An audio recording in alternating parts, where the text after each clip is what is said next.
Ulaanbaatar, capital of Mongolia. This metropolis set amid the steppes is the pulsating heart of the country. It combines the cultures of old with a lively feeling of stepping forward to new horizons.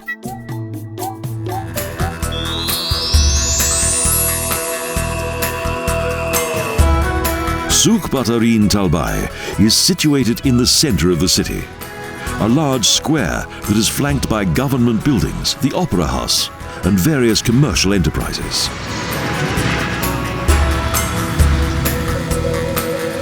Here, in relatively recent times, historic events have taken place. This is the coldest and craziest capital in the world, a place of stark contrasts.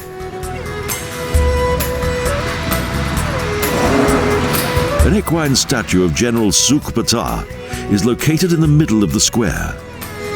Against the Chinese, he was the leader of Mongolia's struggle for independence, the Red Hero. This once socialist metropolis changes from day to day, as does the lifestyle of its inhabitants. Western culture is here to stay. The country's recent past has now been all but forgotten, and many Mongolians have taken up the Western way of life. For them, it's a whole new world.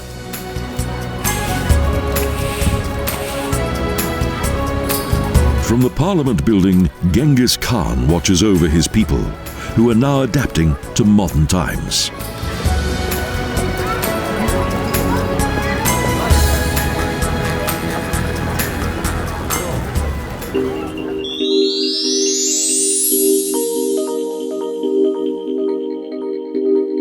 The National Museum contains Mongolia's history. In 1779, the country's religious leaders settled here.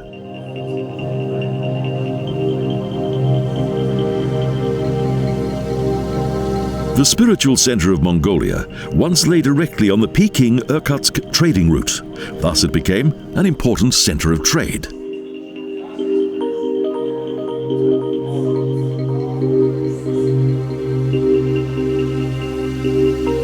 At that time, the city was called Urgöö, and life was determined by the region's monasteries and lamas.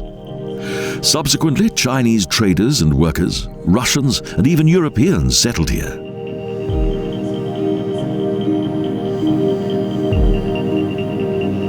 In addition to growing prosperity, both art and culture also developed.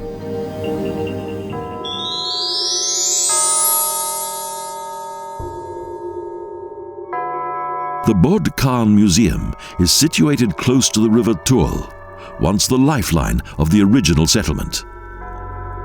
With 7 temples and a single-story timber building of Russian design. The Winter Palace for the Bodkin was built in 1912, the year when Mongolia gained its independence from China.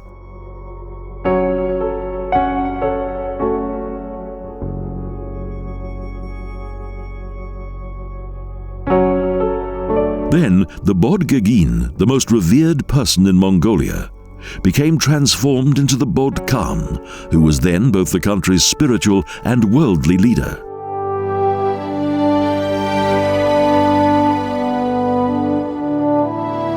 The Winter Palace was gifted by the Russian Tsar Nicholas II, and until 1924 was inhabited by the last Mongolian king.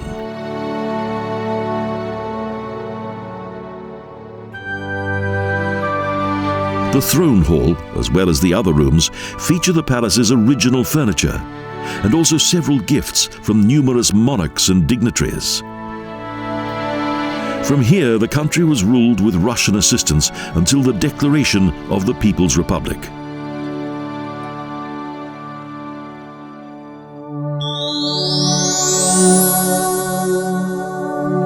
The Bazaar Museum features works by renowned artist Ondur Gagin Zann.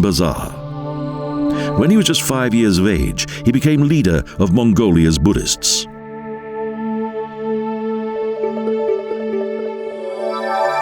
The Enlightened One created great works of Buddhist art, such as paintings, sculptures, and tapestries.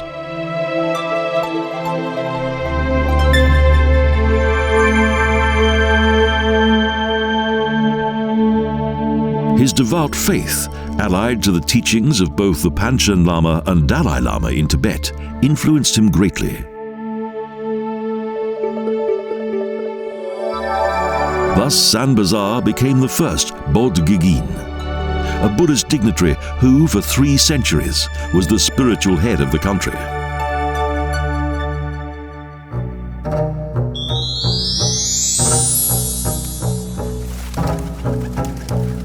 Under Zann Bazaar's leadership, Mongolia's first monasteries were built, although the largest was constructed in 1838, the Ganden Hyid.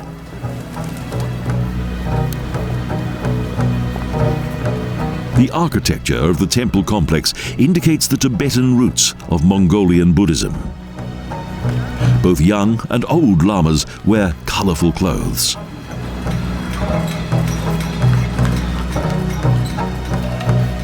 Between 1939 and 1944, the monastery ceased its religious activities. But today, the Buddhist high school is open once again.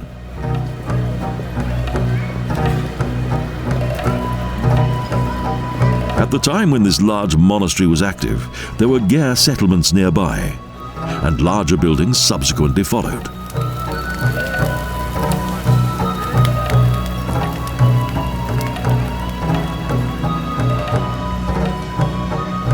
Ganden Hyid is a pilgrimage destination for the faithful from all over Mongolia. They pray and wind prayer mills and crowd into the main sanctuary. In the monastery's main temple is a 26-meter-high statue, the Buddha of Mercy, patron saint of Mongolia. It weighs 20 tons and is decorated with gold and gems.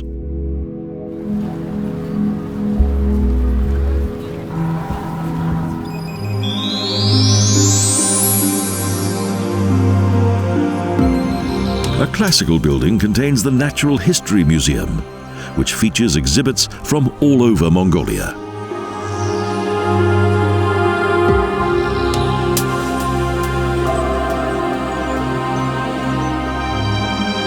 Particularly well known are a number of exhibits that date back to primeval times. Dinosaur skeletons and petrified eggs from the Gobi Desert.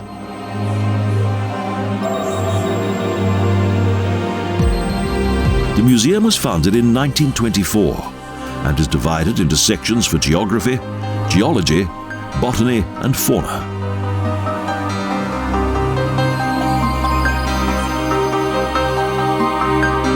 Mongolia's wildlife is also featured prominently.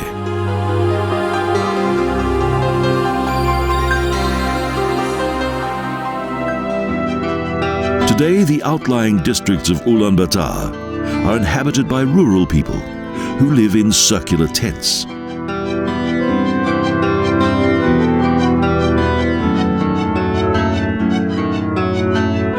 These Gare districts have no water supply, proper drainage systems or electricity. Indeed, the Mongolian nomad has no need of these services. Here, freedom is the most prized possession.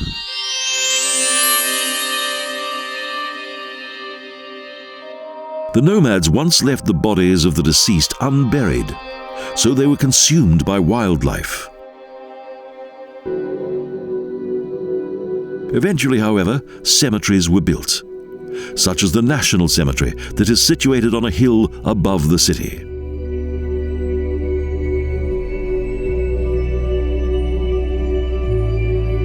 Here, the dead of both past and present find their final place of rest. On another hill is the oldest of the city's cemeteries, mainly only accessible when the weather is fine.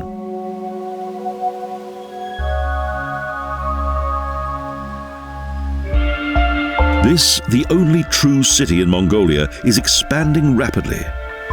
Each day, more young families settle here.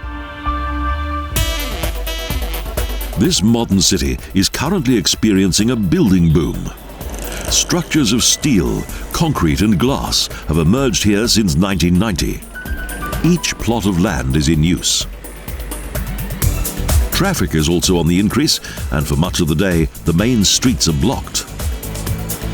The glittering city acts as a magnet for one and all.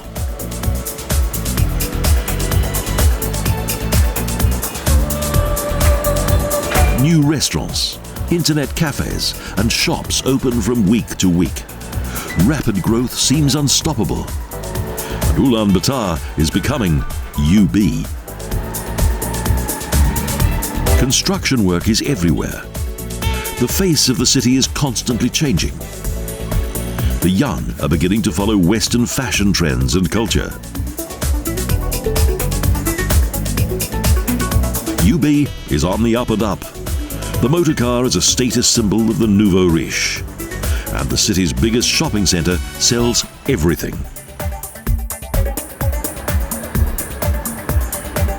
Here, commercial life is growing from strength to strength. And those with money can shop till they drop. There are also highly visible contrasts, modern skyscrapers next to gare shops on wheels.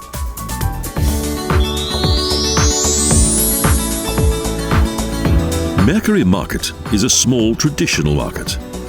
Each day, farmers offer a plentiful variety of fresh vegetables for sale.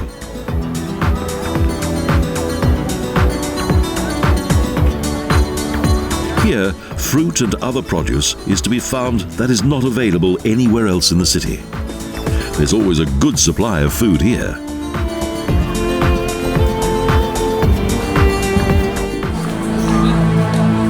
The Trans-Siberian Railway that runs from Moscow to Peking has also contributed to the rapid development of the city, although the trains stop here only briefly.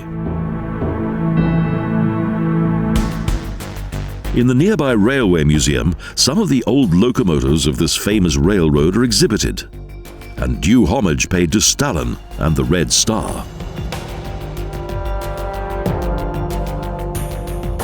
How many times must these mighty steam engines have pulled their lengthy carriages across the endless landscape?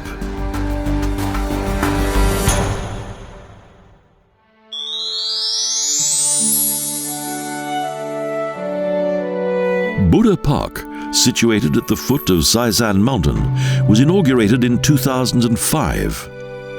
A popular leisure destination for both locals and honeymooners alike. A huge Buddha surveys visitors who rotate prayer mills and strike a large bell.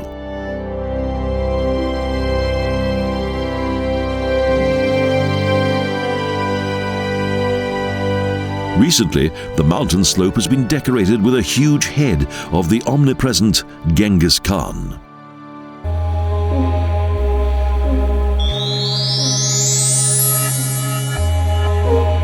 In the center of Ulaanbaatar, the Monastery Museum of Ganden Hyid opens its doors for courageous visitors.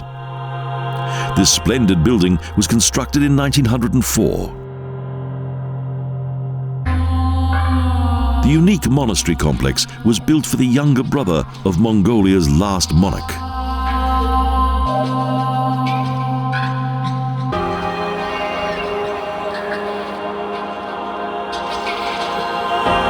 Ganden was a member of the Tantric school, a Buddhist doctrine.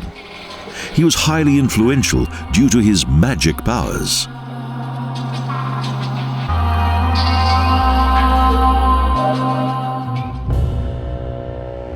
This well-preserved monastery features the largest collection of Mongolian Sam dance masks that are among the most prized of Mongolian art.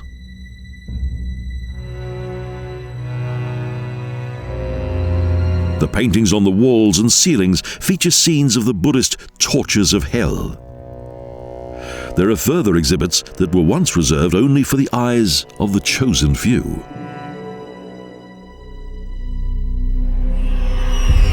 Here, ceremonies were practiced from which the normal faithful were banned. One of these was the esoteric event of the state oracle.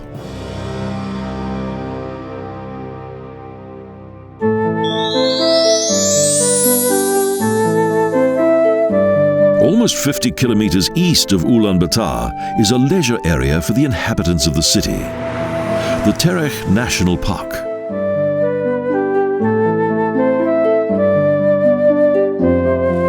Here, amid fine and protected nature, visitors can do what each Mongolian can do best: ride, across country and without limit.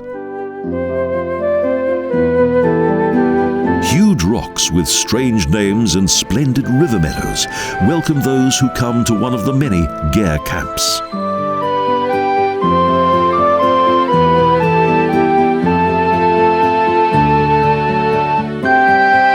Here, relaxation is the order of the day, with climbing, hiking, riding, and even open-air billiards.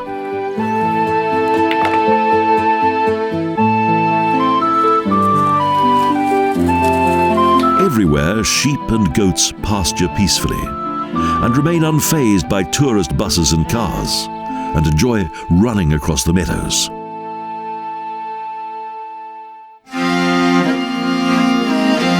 On the slopes at the end of the valley is a small Buddhist monastery set in picturesque surroundings. The journey to the top is well worth it.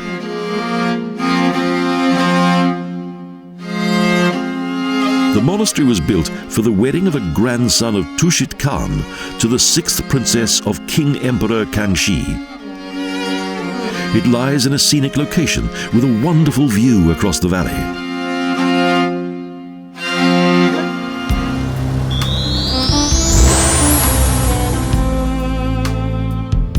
To the south of the city, there's another fine leisure area, the Bodwell Nature Reserve. It's located at the end of a blossom-covered valley.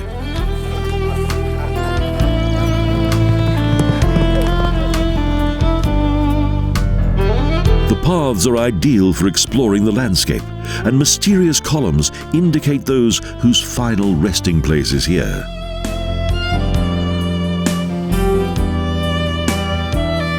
And everywhere, flowers and green vegetation.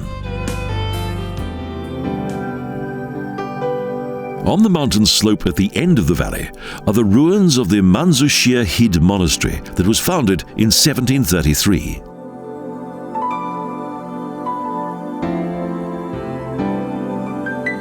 An historic place. Traces of the Turkish hordes were found here. And it's also believed that Genghis Khan once had his headquarters here in this sheltered valley. Ganden, leader of the West Mongolians, is said to have lost a battle against the Chinese emperor Kangxi here. A turning point in Mongolian history. Today, only paintings, a Buddha, and an image of the Dalai Lama indicate religious faith.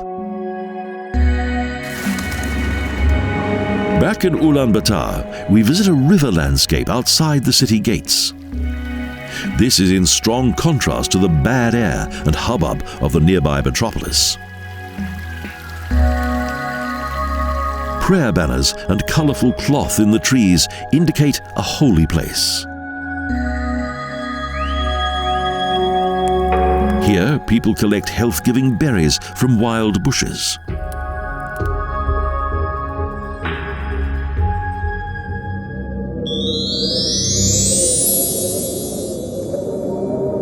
In one of the ceremonial areas, we're allowed to attend a boo. Colourful cloth waves dramatically in the breeze above the place where the evocation takes place. The shaman is primed by his assistant. In order to communicate with the spirit world, his soul must leave his body. And during the trance dance that is accompanied by drum beats, the soul travels to the desired locations. Next, the spirits are either evoked or fended off.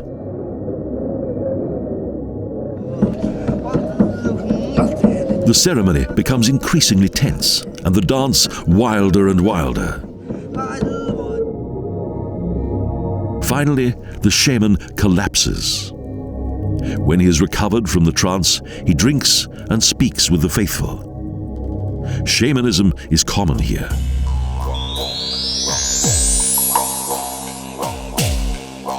At the eastern edge of the city, within the spacious plains of the river Tuol, there is a special tourist attraction, the extravagant Hotel Mongolia.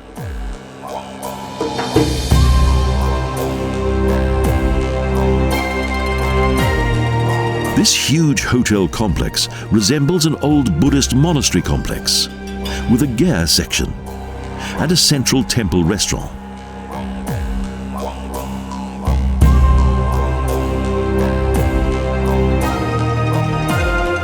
Beyond the huge walls of the temple city is a large circular tent on a movable pedestal.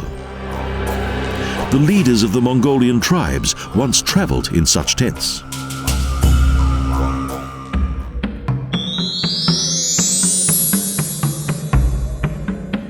The Nadaam is performed and explained to tourists who've travelled here from all over the world.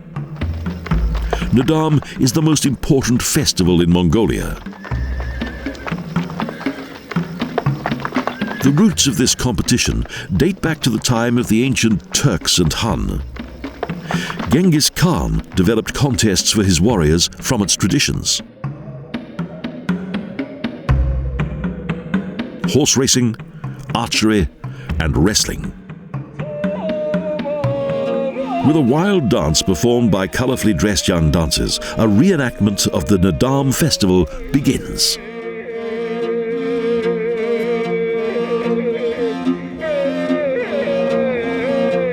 Virtuoso throat singers and horse-headed fiddlers set the contestants in the right mood.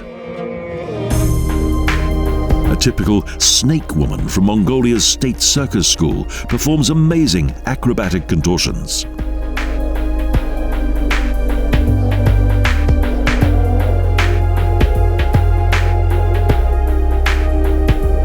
Finally, wrestlers make ritual circles around their seconds. The game is on.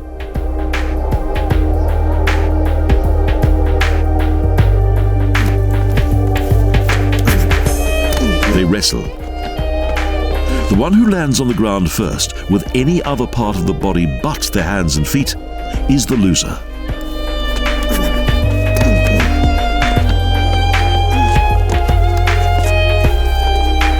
The winner presents himself proudly to the admiring crowd. The best wrestlers in the country are highly respected and treated like stars.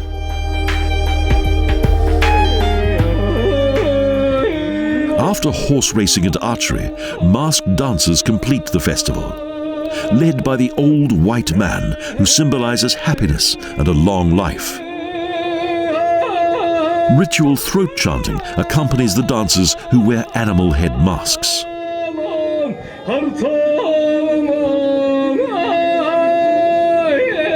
A fine finale for a festival that reflects the gritty character of the country. Wild, demanding, and tough.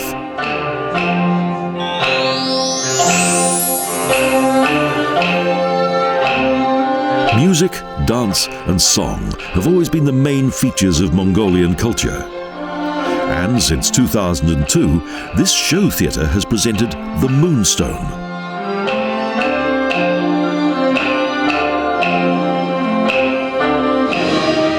More than 90 young artists perform in a splendid revue with breathtaking traditional music and dance.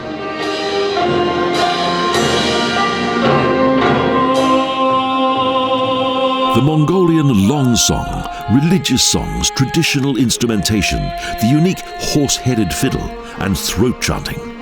It has the lot.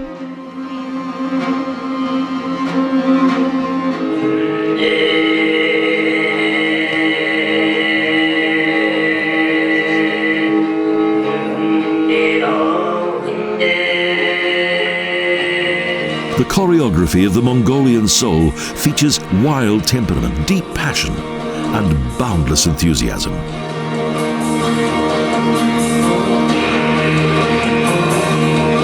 This has been an amazing visit to an exotic and little-known world.